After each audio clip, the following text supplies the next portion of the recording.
Can I lose body fat while eating from fast food joints and grocery stores and not being allowed to cook for myself for a full 30 days? Well, that's exactly what I'm doing with the Fat Loss on the Go challenge. And so far having pretty good success as I started over 216 pounds and I'm getting low as 208 pounds over the course of 3 weeks. And we're into week number 4. We're going to finish off the full 30 days here. I'm going to show you some more great ideas so you can eat on the go, plus what you can grab from the grocery store that you might not have thought about. We're going to review my body composition to see where my body fat percentage ended up at the end of the 30 days. And we're going to show you how I included so many treat foods, which also includes a Footlong cookie, a giant burger, and Easter dinner. We're first going to dive into the assessment of all the different styles that I ate, going from the worst to the best, and then we're going to break down what makes it a good idea or bad idea when you're on a fat loss plan.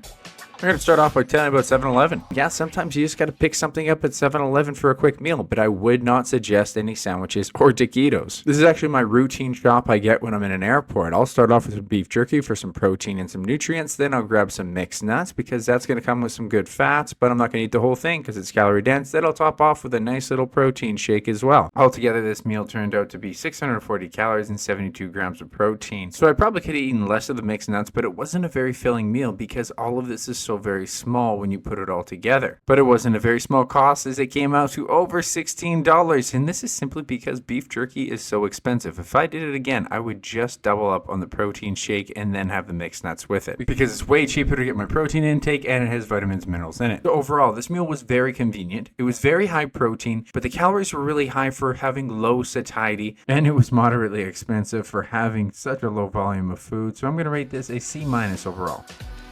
Now I have a McDonald's meal I have to tell you about because it's surprisingly low calorie and you can put some more protein in it. So I was quite surprised to realize that a grilled sweet chili wrap is around 460 calories and 30 grams of protein. So then I wondered, what if you were to simply edit the ingredients and take away a few more of the calories from unnecessary ingredients like mayo, and it brings it down even better. And if I use this nutritional calculator by removing all the ingredients except for the chicken patty, I find out that the chicken patty itself is 24 grams of protein. So I could possibly add another chicken patty. Yeah. Can I get extra chicken on that wrap? Extra grilled chicken? Yeah. Okay. I was so thrilled they could do it. So this meal I figured came out to around 520 calories, around 52 grams of protein, and that's a really good protein to calorie ratio. It came out to $12.83, which is okay, but not a lot of food for that much money. So overall, it was high convenience because it's fast food, good protein calorie ratio. It was moderately expensive given there's not a lot of food volume, which also leads to low satiety and low micronutrients. So overall, C-. This next meal is quite weird, but it actually comes from Alex Hormozi himself. And it is egg whites. And you're like, wait, Hershey syrup, zero sugar? So the viral trend that was going around was to mix the Hershey sugar-free syrup with some egg white, and it's supposed to taste like chocolate milk. Okay, yeah, that tastes like chocolate milk. However, there is some problems with the egg white because when you actually look at the digestibility of egg white compared to cooked and raw, is that you're only getting 50% of the protein. Then there is a problem with the sugar-free syrup. It is good that it's only 5 calories per tablespoon, but you got to look at the ingredients, and it's not that there's a whole bunch of ingredients that's the biggest concern. It is that it has erythritol, which can actually lead to some more gas and bloating, which I discovered the next day. But the good thing is it was mostly protein, so I can mix in some fruit and mixed nuts. Whole meal came out to 537 calories and 61 grams of protein, and moderately well priced, around $9.32. So it's a very convenient meal. It was pretty well priced. It was actually pretty good satiety because I mixed it with fruit. It had pretty good calories, but low digestibility on protein and the erythritol issue. So I'll rate it a C+ overall. Next meal I'm going to review is from Subway, as I had a loaded bowl and I'm going to tell you what I think about them. Now, the one really good thing about Subway is that you can choose your vegetables and you can load up on a lot more micronutrients, which you can't do at a lot of places, so I'm a big fan of that. But then I noticed how much rice I actually put in this bowl, and I want to double my protein, so it's going to be hard to keep the calories down. Now, normally the whole bowl comes out to 490 calories and 23 grams of protein. And if I wanted to double my protein, that would bring me almost to 600 calories and under 50 grams of protein. Whereas if I did a salad instead, I would have 240 calories and I would 18 grams of protein, but then I could double my protein or even triple my protein, which I had done in the past, and I'll have a much better protein calorie ratio. So preferentially, I would rather just get a salad instead of the bowl if I was in a fat loss phase. But it was a decent price, around $13. Overall, it had really good nutrients, good satiety and fullness, great flavor, certainly very convenient, decent price, and the major concern is that the protein calorie ratio is okay. So I'm going to rate it a B+ overall. Next meal I gotta tell you about is an idea I had for breakfast at McDonald's that I bet you never even thought about. $1.30 for just an egg. Perfect. You get 6 of those. That's right, I went for 6 whole eggs because fundamentally, when you look at how they make the eggs that are in an English muffin, it is mostly just an egg. And if you look at the protein and calories, it's 70 calories and 6 grams of protein, which is what an egg is. But not all places do that. Let's look at Subway's egg patty, as it is 180 calories and 10 grams of protein. And this is because if you look at the ingredients and what it's all made up of, it is not a lot of egg and it has a lot more fats and oils added. I really enjoyed this meal. I added some salsa and it tasted great. I did add an additional protein shake to get my protein number up, so it was around 500 calories and over 50 grams of protein. Plus the cost of the protein shake, it came out to $9.74. Overall, this meal was very filling because eggs are very filling. Good backup breakfast idea. Good protein and calories, but it did rely on me using my protein shake to get my protein number up, and you have to like eggs that much. I'm going to rate it a B+ overall. Let's take a look at Starbucks for a breakfast idea, and we're going to review their egg white bites, which might look like a pretty good idea, but not as good as you think, and I'm going to explain why. Now, they tasted pretty good, but don't let the word egg white fool you into thinking that it's mostly just protein, as it comes in at 29% protein. And they cost $5.65 per pair. If I wanted to get over 30 grams of protein, I would need to pay $18. And I compared it to when I went to Tim Hortons, and I got their egg white bites, which come in at 42% protein at only $4 for a pair. And when I went to McDonald's and I ordered just the plain eggs, they come in at 36% protein and they're only $1.30 per egg. However, they do have all-day breakfast and the other places don't, so that it could be a decent meal option on the go. I would recommend a protein shake with it so you can get your protein number up. So overall, this meal is of course very convenient because it is fast food and it's available all day. And because it comes from egg, it tends to come with really good satiety and fullness. However, it's very expensive, so it's really hard to hit your protein and calorie numbers, so I'm going to rate it a B- overall. Now let me review a good idea from Starbucks that you might not know about. This is their spinach egg white feta wrap. Now the egg white feta wrap and the egg white bites are the two leanest options on the menu. But the problem with the egg white bites is they only come in at 12 grams of protein when you pay $5.65. Whereas the egg wrap comes in at 20 grams of protein at $5.75. So if you want to get over 30 grams of protein, you would try to get 2 of those. That would come in at 40 grams of protein and you would have 580 calories. And it would cost about $12.88, which is significantly better than the egg bites, because that would cost you over $18 just to try to get 36 grams of protein. Now, it's not an ideal ratio as it is 28% protein. And we ideally want it closer to 40%, but it is really good that it's an all-day option and wraps are physically easy to eat on the go. And I'm willing to bet you'll be pretty full after 2. This is a very convenient meal on the go, physically really easy to eat, great that it's available all day. I'd say it's only modestly expensive and it has a decent amount of protein, but the major issue is that it's a low protein percentage. So I'm going to say B+ overall. This next meal was inspired by the Alex Hormozi Egg white and sugar-free chocolate syrup, but I have my own version. This has to be the easiest way to have a high protein, low calorie meal that I've thought of so far. Cottage cheese, 2%. Now I can take a 500 gram container. I'm gonna hit over 50 grams of protein, 0 calorie Hershey's chocolate syrup. Dump that in here. It's literally already the mixing bowl that you need it in. And I have to say, I enjoy the flavor and texture of this way more than the egg white. Tastes great. An uncooked egg white only has a 50% absorption rate of the protein, whereas dairy has 95%. And cottage cheese comes in at 400 calories and over 50 grams of protein, so I had more room for carbs, so I chopped up some apples and it was quite delicious. And it was very affordable. This meal came in around $6.80. Overall, this meal was very convenient, good protein and calories, good price, pretty good satiety. The only issues are that you have to actually enjoy the taste of cottage cheese a little bit, and you might get some gas from the erythritol, so I'm going to say B+ overall. Now I have a bunch of really good ideas from the grocery store that you can eat quick on the go.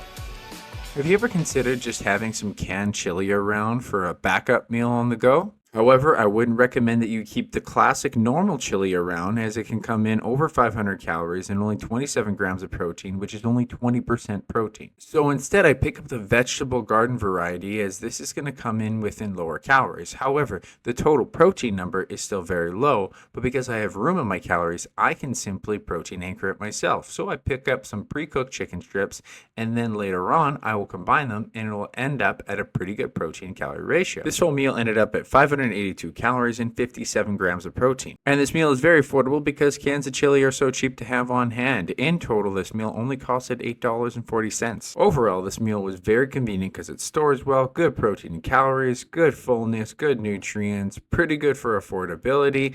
Only setback is it might be a little high salt for some people's diet, so I'm going to rate it an A- overall.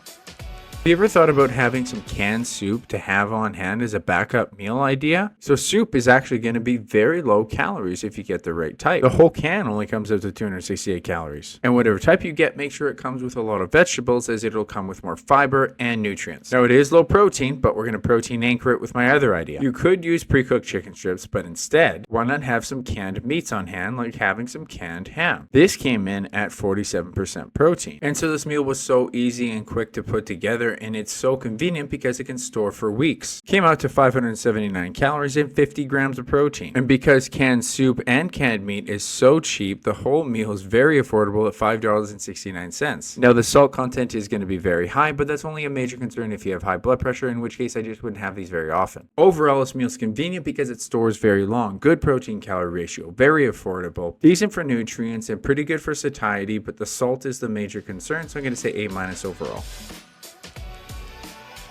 I gotta tell you about my pre-made salad mix idea. So I'm not a huge fan of most of the pre-made salad mixes that you find in the grocery store because they don't come with a lot of micronutrients and they come in pretty high calories with the salad dressings. However, I chose a kale salad because the kale salad is gonna come with high vitamin C and high vitamin K, whereas the other different types of salads don't have a lot of vitamins and minerals. Now the salad still comes in with some higher calories, but I would distribute the salad over many different salads throughout the week, and I had a way to make it a little bit lower calories and higher protein. I would use a little bit of their nuts and seeds and just a little bit of their salad dressing for flavor. But then to add for salad dressing, I'd use a source protein addition that would give me 6 grams of protein for 45 calories per container. Then I add some pre-cooked chicken strips, and this whole meal comes out to 490 calories and 59 grams of protein. And pretty well priced for a meal on the go. This came out to $10.25 altogether. So a really good protein and calorie ratio, good tasting, good nutrients, moderately well priced. Only challenge is that you have to put it together yourself. So this gets an A overall.